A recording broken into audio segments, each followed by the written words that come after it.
Oi, gente, tudo bem com vocês? Estamos aqui no 24º dia, no desafio de ler o Novo Testamento em 40 dias.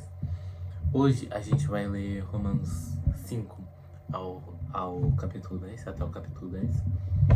E antes de começar, eu gostaria de vos pedir o like, se inscreverem no canal para saber se vocês estão gostando desse conteúdo e para espalhar também pelo YouTube. E pronto, bora começar. Capítulo 5. Justificação pela fé e paz com Deus. Justificados, pois, mediante a fé, temos paz com Deus por meio do nosso Senhor Jesus, pelo qual obtivemos também acesso pela fé a essa graça, na qual estamos firmes e nos gloriamos na esperança da glória de Deus. E não somente isso, mas também nos gloriamos nas tribulações, sabendo que a tribulação produz perseverança. A perseverança produz experiência, e a experiência produz esperança. Ora, a esperança não nos deixa decepcionados, porque o amor de Deus é derramado em nosso coração pelo Espírito Santo, que nos foi dado. Porque Cristo, quando nós ainda éramos fracos, morreu a seu tempo pelos ímpios. Dificilmente alguém morreria por um justo, embora por uma pessoa boa, alguém talvez tenha coragem de morrer. Tenha coragem para morrer. Mas Deus, para o seu próprio amor para conosco, pelo fato de Cristo ter morrido por nós quando ainda éramos pecadores, logo muito mais agora, sendo justificados pelo seu sangue, seremos por ele salvos da ira. Porque a nós, quando inimigos, fomos reconciliados com Deus mediante a morte do seu Filho. Muito mais estando já reconciliados, seremos salvos pela sua vida. E não apenas isso, mas também nos gloriamos em Deus por meio do nosso Senhor Jesus Cristo, mediante o qual recebemos agora a reconciliação.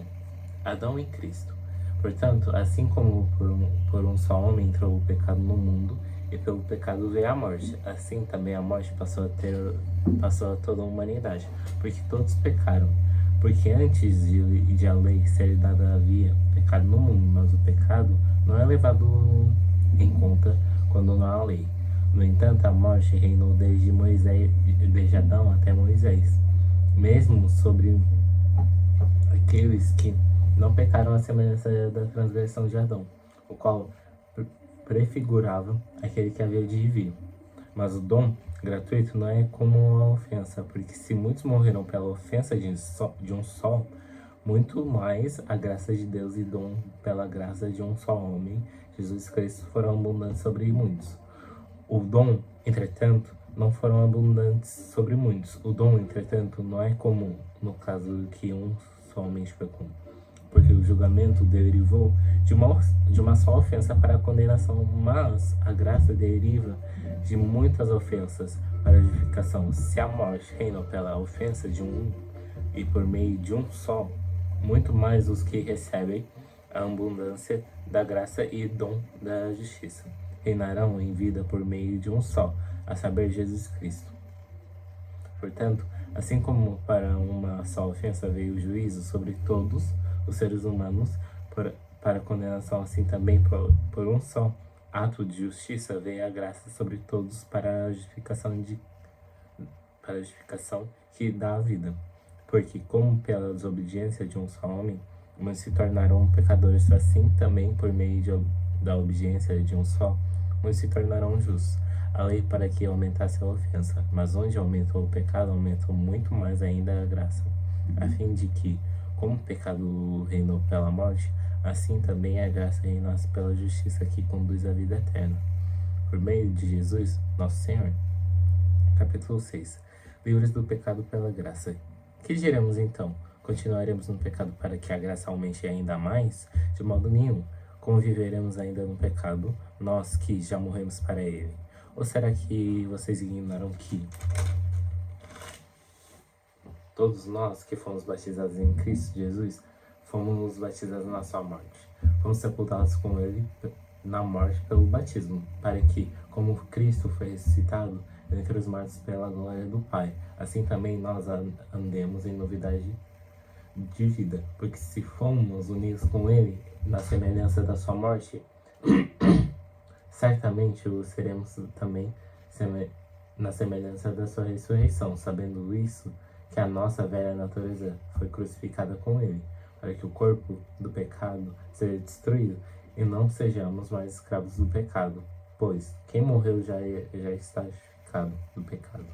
Ora, se já morremos com Cristo, cremos que também viveremos com Ele. Sabemos que, havendo Cristo ressuscitado dentre os mortos, já não morre, a morte já não tem domínio sobre ele, pois quanto a ter morrido de uma vez para sempre, morreu para o pecado, mas quanto a viver, vive para Deus. Assim também vocês considerem-se mortos para o pecado, mas vivos para Deus, em Cristo Jesus. Portanto, não permitam que o pecado reine em seu corpo mortal, fazendo com que vocês obedeçam às suas paixões. Também não ofereçam os membros do corpo ao pecado, como instrumentos de injustiça, mas como as pessoas que passaram da morte para a vida. Ofereçam a si mesmos a Deus e ofereçam seus membros a Deus, como instrumentos de justiça, porque o pecado não terá domínio sobre vocês, pois vocês não estão debaixo da lei, e sim da graça.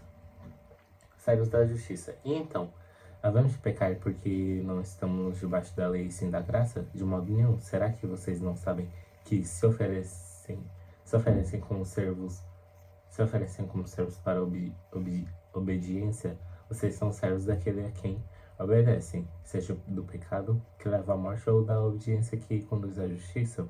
Mas graças a Deus que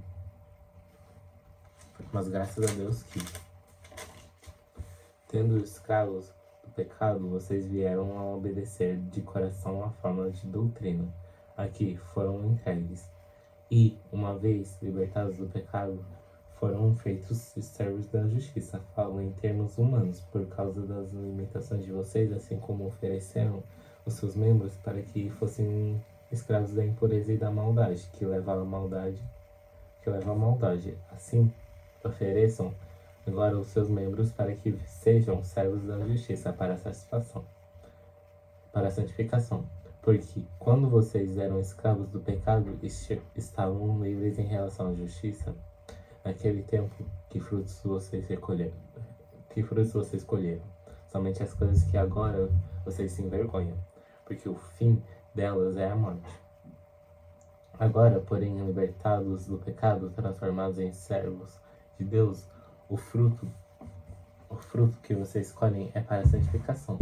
E o fim, neste caso, é a vida eterna, porque o salário do pecado é a morte, mas o dom gratuito de Deus é a vida eterna em Cristo Jesus, nosso Senhor.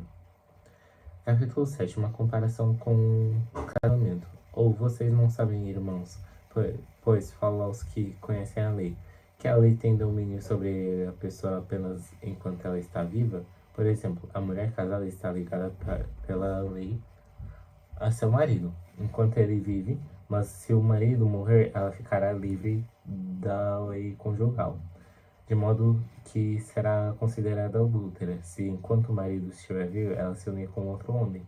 Mas se o marido morrer, ela estará livre e não será adúltera se casar com outro homem.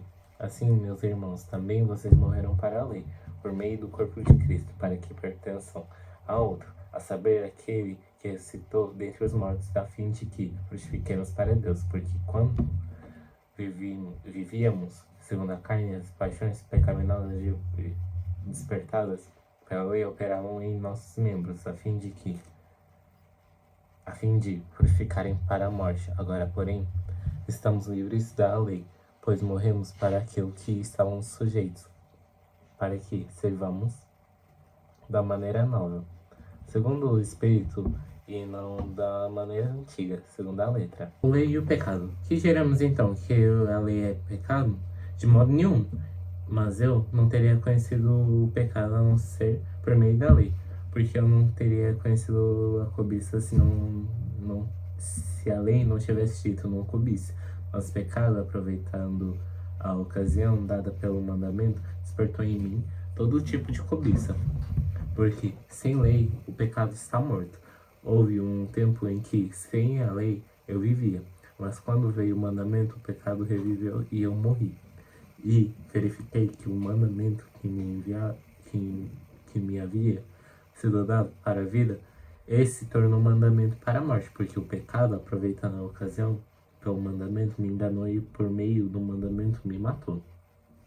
Assim a lei é santa, e o mandamento é santo, justo e bom. Então aquilo que é bom se tornou morte para mim, de modo nenhum. Pelo contrário, o pecado para mostrar-se como pecado.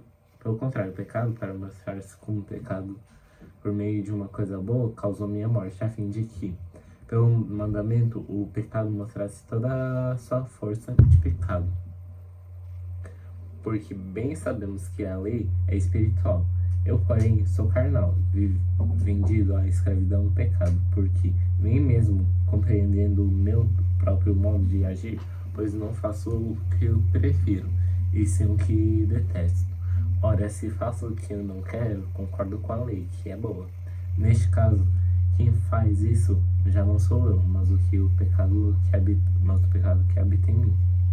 Porque eu sei que em mim, isso é, na minha carne, não habita bem nenhum, pois o querer o bem está em mim, mas o não realizá-lo, porque não faço bem bem que eu quero, mas o mal que não quero, esse faço. Mas se eu faço o que eu não quero, já não sou eu quem o faz, e sim o pecado que habita em mim. Assim, encontro essa lei quando quero fazer o bem. Fazer o bem ou o mal exige em mim, porque segundo o homem interior tenho na lei de Deus, mas vejo nos meus membros outra lei que, guerreando contra a lei da minha mente, me faz prisioneiro da lei do pecado que está nos meus membros. Miserável homem que sou, quem me livrará do corpo dessa morte? Graças a Deus por Jesus Cristo, nosso Senhor, de maneira que eu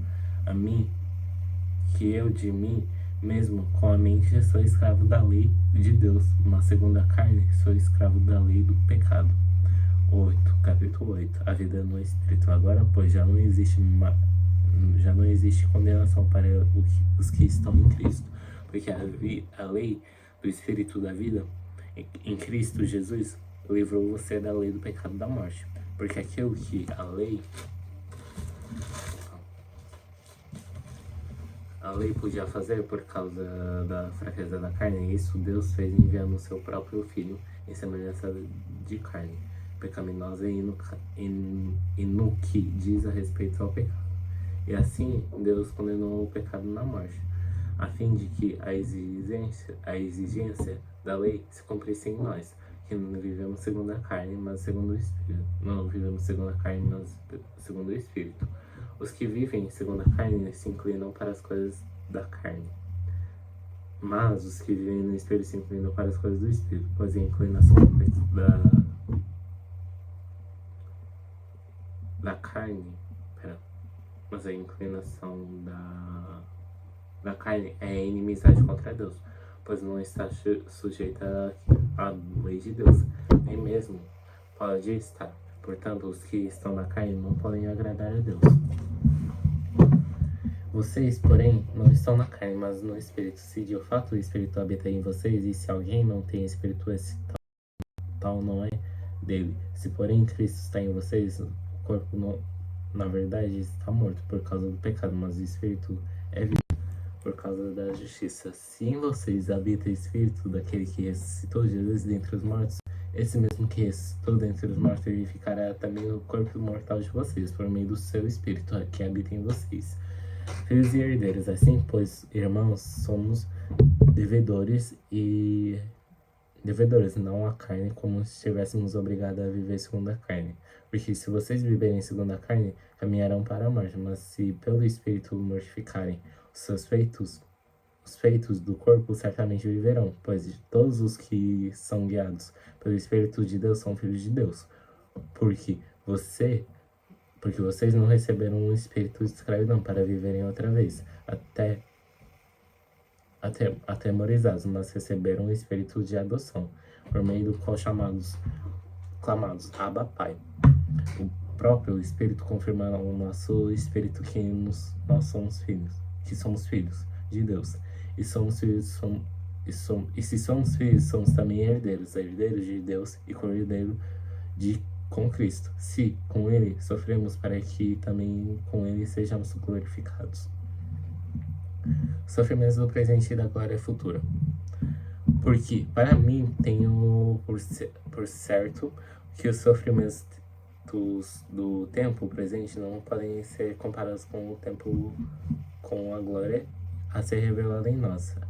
A ardente expectativa da criação guarda a revelação dos filhos de Deus, pois a criação está sujeita à vaidade, não por causa da sua própria vontade, mas por causa daquele que a sujeitou, na esperança de que a própria criação será libertada do cativeiro da corrupção para a liberdade da glória dos filhos de Deus, porque sabemos que toda a criação em um só tempo geme e suporta angústias até agora, e não somente ela, mas também nós que temos as primícias do Espírito.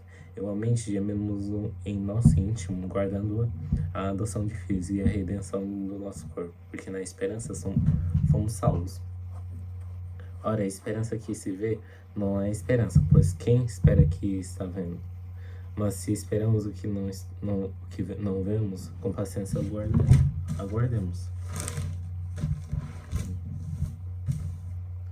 Da mesma maneira, também o Espírito nos ajuda em nossa fraqueza, porque nós não sabemos orar como convém, mas o próprio Espírito intercede por nós com gemidos inexprimíveis. E aquele que sonda o coração sabe qual é a mente do Espírito, porque intercede pelos santos de acordo com a vontade de Deus. Sabemos que todas as coisas cooperam para o bem daqueles que amam a Deus, daqueles que são chamados segundo seu propósito.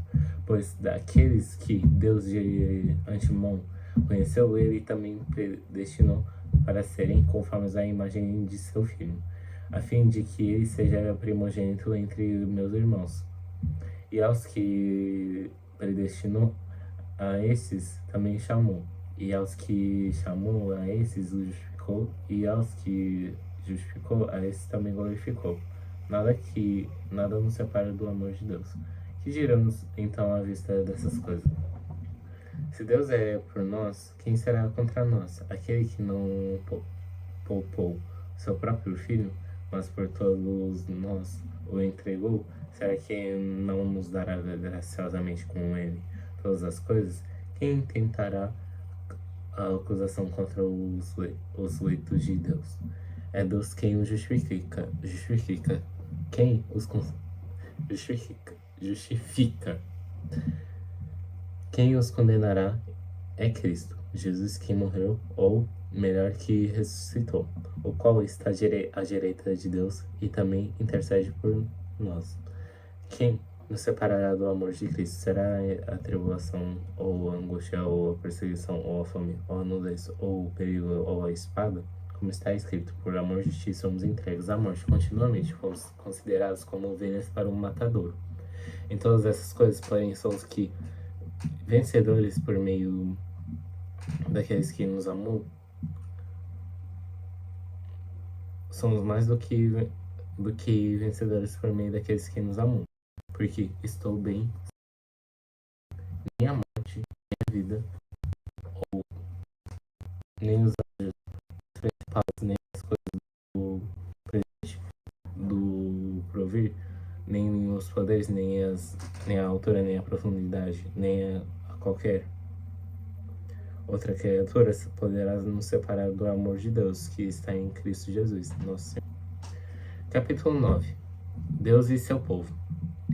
Digo a verdade em Cristo, não minto, e minha consciência confirma isso por meio do Espírito Santo. Sinto grande tristeza e tenho incessante dor no coração, porque eu mesmo desejaria ser amaldiçoado, separado de Cristo por amor de Deus, irmãos, meus compatriotas segundo a carne, são israelitas. A eles pertence a adoção, assim como a glória e a aliança, promulgação da lei, o culto e as promessas deles. Promessas deles são os patriarcas, e também deles descende o Cristo segundo a carne, o qual é sobre todos. Deus bendito para sempre. Amém. E não pensemos que a palavra de Deus falhou, porque nem todos os de Israel são de fato israelitas, nem por serem descendentes de Abraão são todos filhos. Pelo contrário, por meio de Isaac será chamada sua filha, a sua descendência. Isso é, não são os filhos da carne que são filhos de Deus, mas os filhos da promessa é que são contados como descendência, porque a palavra da promessa é essa. Por esse tempo voltarei a Sara, e Sara terá um filho. E isso não aconteceu somente com ela, mas também com Rebeca ao conceber de um só, de Isaac, nosso pai. E os gêmeos ainda não eram nascidos, nem tinham feito a eleição prevalecesse, não por obras, mas por aquele que chama. Quando foi dito a Rebeca, o mais velho será do mais moço, como está escrito: amei Jacó, porém desprezei Esaú. Que diremos então? Que Deus é injusto? De modo nenhum, pois ele diz a Moisés: terei misericórdia de quem eu tiver misericórdia, e compaixão de quem eu tiver compaixão. Assim, pois, isso não depende de quem quer ou de quem corre, mas de Deus que tem misericórdia, porque a Escritura diz a Faraó: foi para isso mesmo que eu o levantei, para mostrar em você o meu poder, para que o meu nome seja anunciado em toda a terra. Logo, Deus tem misericórdia de quem quer e também endurece a quem ele quer. A soberania de Deus. Mas você vai me dizer, porque Deus ainda se queixa? Pois, quem pode resistir à sua vontade? Mas quem é você, caro amigo, para discutir com Deus? Será que você me fez assim? Será que o objeto pode perguntar a quem o fez porque você me fez assim? Será que o oleiro não tem direito sobre a massa para do mesmo barro fazer o vaso para honra e outro para desonra? Que diremos se Deus, querendo mostrar sua ira e dar a conhecer o seu poder, suportou com muita paciência os vasos de ira preparados para a destruição, a fim de que também desse conhecer as riquezas da sua glória nos vasos de misericórdia que antemão preparou para a glória. Estes vasos somos nós, a quem também chamou, não só dentre os judeus, mas também dentre os gentios, como também dizem em Oséias: chamarei de meu povo ao que não era o meu povo, e de amada a quem não era amada. E no lugar em que lhes foi dito: vocês não são meu povo, ali mesmo serão chamados filhos de Deus, do Deus vivo. Mas Isaías clama a respeito de Israel: ainda que o número de filhos de Israel seja como a areia do mar, o remanescente é que será salvo, porque o Senhor cumprirá a promessa sobre a terra, que de forma plena e em breve. Como Isaías já disse, se o Senhor dos exércitos não tivesse deixado descendência, nós nos teríamos tornado como Sodoma e semelhantes a Gomorra. Que diremos então? Que os gentios não buscavam a justificação, vieram a alcançá-la, a saber, justificação que decorre da fé, e que Israel buscava a lei de justiça não chegou a atingir essa lei. Por quê? Porque não a buscou pela fé, mas como que por obras. Tropeçaram na pedra de tropeço, como está escrito: eis que põe em Sião uma pedra de tropeço e rocha de ofensa, e aquele que nela crê, não será envergonhado. Capítulo 10. Irmãos, o desejo do meu coração e a minha súplica a Deus em favor deles é para que sejam salvos, porque dou testemunho a favor deles de que têm zelo por Deus, porém não como com entendimento, desconhecendo a justiça de Deus e procurando estabelecer a sua própria justiça. Não se sujeitaram à justiça que vem de Deus, porque a fim da lei é Cristo, para a justiça de todo aquele que crê. Ora, Moisés descreve assim a justiça que procede da lei. Aquele que observar os seus preceitos, por eles viverá. Mas a justiça que procede da fé afirma o seguinte: não pergunte em seu coração quem subirá ao céu, isso é, para trazer Cristo lá do alto, ou quem descerá ao abismo, isso é, para levantar Cristo dentre os mortos. Porém, o que se diz? A palavra está escrito de você na sua boca e no seu coração. Isso é a palavra de fé, da fé que pregamos. Se com a boca você confessar Jesus como Senhor e em seu coração crer que Deus ressuscitou dentre os mortos, você será salvo, porque com o coração se crê para a justiça e com a boca se confessa para a salvação. Pois a Escritura diz: todo aquele que nele crê não será envergonhado, porque não será envergonhado, porque não há distinção entre judeu e grego, uma vez que o mesmo é o Senhor de todos, ricos para com todos os que invocam, porque todo aquele que invocar o nome do Senhor será salvo. Como porém invocaram aquele em que não creram, e como crerão naquele de quem não nada ouviram, e como ouvirão se não há quem pregue, e como pregarão se não forem enviados? Como está escrito: quão formosos são os pés dos que anunciam coisas boas. Mas nem todos obedeceram ao Evangelho, pois a Isaías diz: Senhor, quem creu em nossa pregação? E assim, a fé é pelo ouvir, e o ouvir pela palavra de Cristo. Mas perguntou: será que eles não ouviram? É claro que sim. A voz deles se espalhou por toda a terra, e as palavras deles alcançaram os confins do mundo. Perguntou mais: será que isso não chegou ao conhecimento de Israel? Moisés já dizia: eu farei com que fiquem com ciúmes de um povo que não é nação, por meio de gente insensata, e eu os provocarei a ira. E Isaías é tão ousado que diz: fui achado pelos que não me provocaram, revelei-me aos que não perguntavam por mim. Quanto a Israel, porém, diz: todo dia estende a mão a um povo desobedece e rebelde. A um povo que desobedece, todo dia estende as mãos a um povo desobediente e rebelde. É isso, gente. Muito obrigado por terem assistido esse vídeo. Espero que tenham gostado. Não se esqueçam de deixar o like e se inscreverem no canal. Também de compartilhar com as pessoas. E é isso, gente. Muito obrigado por terem assistido até aqui. E pronto. Até amanhã. Até o próximo vídeo. Tchau.